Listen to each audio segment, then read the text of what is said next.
En remontant violemment, brusquement, leur taux d'intérêt, les banquiers centraux semblent résolument engagés à casser et modérer l'inflation qui est un peu galopante quand même. Bonjour Jean-Marc. Bonjour David, bonjour tout le monde. Jean-Marc Vittori, éditorialiste aux Échos. Vous avez décidé de vous demander, de revenir à la base, pourquoi il fallait lutter contre l'inflation. C'est un billet d'humeur, une chronique à lire évidemment dans les Échos, Ouais. mais c'est parce qu'on le sait, elle frappe surtout les plus fragiles, les plus modestes. C'est ça l'argument d'ailleurs qu'on nous sert le plus souvent. Et c'est vrai qu'on le sait que l'énergie, la nourriture, ça pèse plus. C'est ça dont les prix augmentent et ça qui pèse plus dans le budget des ménages. C'est ça, c'est lutter contre les inégalités liées à l'inflation, engendrées par l'inflation. C'est pas ça C'est l'argument qui est avancé par les banquiers centraux. Déjà, cet argument, c'est assez curieux parce que dans la finance, on ne justifie pas souvent un dispositif très lourd, très important, par des considérations sociales. Normalement, on le justifie par des considérations économiques ou financières. On ne fait pas ça parce que c'est mauvais pour la croissance. Et là, il y a des dizaines d'économistes qui ont essayé de montrer qu'il y avait un lien négatif entre inflation et croissance, et ils n'y sont jamais arrivés. J'ai trouvé sur le site de la Banque du Canada un truc qui dit non, il n'y a aucun lien, on ne peut pas prouver empiriquement, un lien. Voilà. Statistiquement, on ne trouve pas de lien entre beaucoup d'inflation. Quel impact plus d'inflation sur la croissance? Alors, hyperinflation, oui. L'hyperinflation, c'est très destructeur, mais l'hyperinflation, les experts vous expliquent que ça commence quand les prix augmentent de 50% par mois. Là, même si ça a beaucoup accéléré, on n'y est pas, 50% par mois. Mais l'inflation ordinaire, l'inflation qui n'est pas hyper, il n'y a aucun travaux qui montrent que ça peut avoir un effet négatif sur la croissance. Et donc, les banquiers centraux emploient un argument qui est un argument donc, de justice sociale. Et il ne vous plaît pas cet argument? Et attendez, d'abord ça m'a frappé parce que Jay Powell, donc le président de la Réserve fédérale, il l'a employé dans son discours de Jackson Hole. Et avant, moi je l'avais entendu très longtemps avant dans la bouche de Jean-Claude Trichet, avant qu'il soit gouverneur de la Banque de France, avant qu'il soit président de la Banque centrale européenne, quand il était directeur du Trésor, il avait convaincu un ministre socialiste de l'économie, Pierre Bérégovoy, qu'il fallait absolument lutter contre l'inflation parce que l'inflation a frappé les plus pauvres, et c'est pour ça que Pierre Bérégovoy avait notamment développé toute une politique de la concurrence. Ouais. Alors ça, c'est l'argument. Et puis alors on se demande, est-ce que c'est vrai ? Est-ce que l'inflation frappe les plus pauvres ? Alors évidemment, l'inflation frappe les plus pauvres dans leur consommation.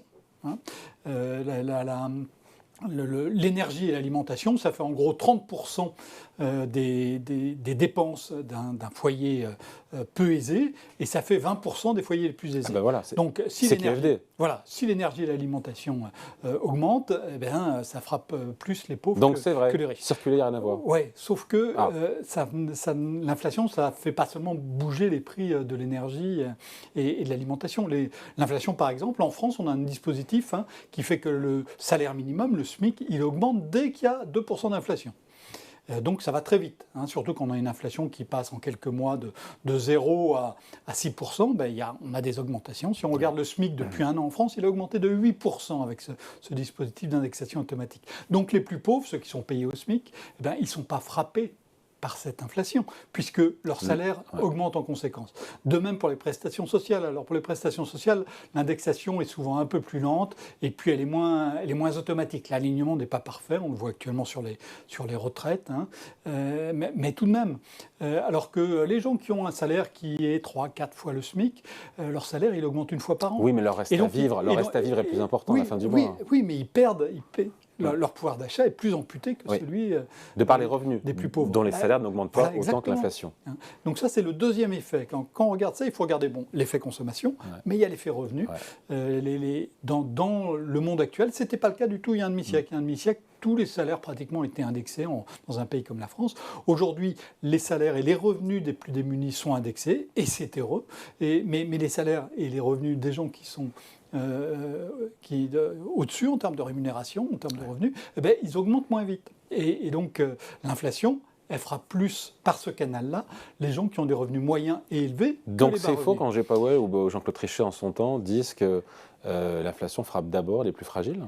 Oui. Oui, enfin en tout cas, il n'y a pas de travaux empiriques qui le prouvaient. Et il y a un troisième canal, parce que j'en ai cité deux, il y en a un troisième. C'est les emprunteurs et les prêteurs. Ouais. Les prêteurs, normalement, souvent, c'est des gens qui ont de l'argent. Parce que pour prêter, il faut avoir de l'argent. Et les emprunteurs, c'est des gens qui ont besoin d'argent. Donc c'est souvent des gens qui ont moins d'argent. Et l'inflation, quand on est à un taux d'intérêt fixe, et c'est le cas très très majoritairement en France, eh bien les emprunteurs remboursent les prêteurs dans un argent qui a moins de valeur, qui est dévalorisé. Donc l'inflation, c'est bon pour les emprunteurs.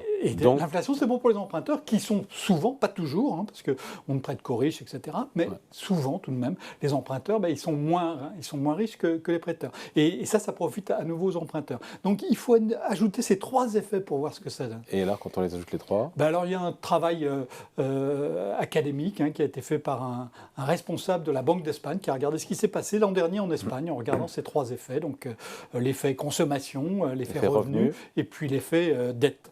Et quand on regarde que l'effet consommation, effectivement, c'est les plus pauvres qui dégustent. En Espagne, les mécanismes d'indexation du salaire, des salaires minimums sont moins puissants qu'en France.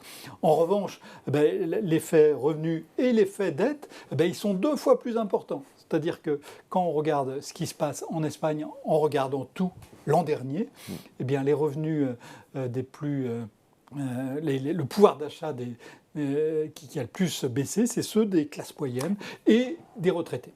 Donc d'un point de vue strictement économique, lutter contre l'inflation n'a pas de sens ? C'est la conclusion que je tire de vos propos. Non, mais les raisons qui sont avancées habituellement sont des raisons qui ne tiennent pas la route quand on regarde des travaux empiriques. Quand il y a plus d'inflation, il n'y a pas forcément moins de croissance.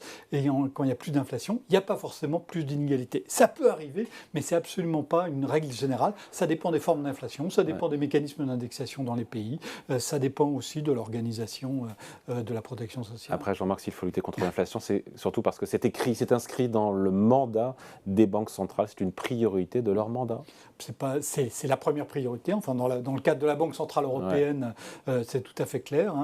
La Banque centrale européenne, elle doit maintenir la stabilité de la monnaie, c'est-à-dire éviter l'inflation. Et si elle parvient à faire ça, elle peut faire plein d'autres choses. Mais et donc, elle doit le faire parce que c'est inscrit dans sa loi. Mais il y a des lois absurdes. Je citais l'exemple qui doit vous obliger. Vous, David, est-ce que vous avez une botte de paille chez vous ? Non. Il y a une loi qui impose que vous ayez une botte de paille chez vous. Savez-vous pourquoi ? C'est si jamais le roi passait à cheval et que ce cheval avait faim, il y a une loi qui impose que vous puissiez nourrir ce cheval. Elle n'a pas été abrogée. Et donc, il y a des lois dont on se fiche complètement, même si elles existent. Et là, donc, c'est une loi très puissante en Europe, en France en particulier, puisque c'est gravé dans le traité constitutionnel, qui nécessite des procédures de ratification extrêmement sophistiquées, extrêmement lourde, mais est-ce que ça a encore du sens ? Alors, derrière, il peut y avoir d'autres raisons, mais qui sont le fait que les gens ont une préférence collective pour une inflation faible ou nulle. Mais ça, Qu'on explique comment ? Parce que c'est vrai que, d'ailleurs, vous l'avez écrit, c'est vrai que c'est... L'inflation, c'est une espèce de brouillard, c'est vrai, pour les agents économiques, pour les investisseurs, pour les épargnants, savoir, et donc voilà. Oui, ça complique tout. Et c'est vrai que les gens préfèrent vivre dans un univers simple. Mais il y a des pays où il y a de l'inflation depuis longtemps et on sait vivre avec. Moi, j'ai entendu récemment le dirigeant d'une entreprise qui fabrique des camions en France qui m'a dit depuis 1 an, on discute beaucoup avec nos collègues turcs. Parce que nos collègues turcs, ils ont l'habitude de l'inflation. Et on apprend beaucoup en les écoutant parce que l'inflation, quand elle est là de manière régulière, on peut gérer, on peut se débrouiller avec. C'est plus compliqué, mais on peut le faire. Donc c'est peut-être une erreur que ce que font, on sort du sujet, mais que ce que font les banques centrales, de vouloir tuer l'activité pour vouloir réduire cette inflation à tout prix. Je crois qu'au moins la question mérite d'être posée et que le débat doit avoir lieu. Il n'a pas lieu. Pour l'instant, non. Bon, merci beaucoup. Point de vue signé Jean-Marc Vittori, des Échos à lire évidemment dans le quotidien. Merci.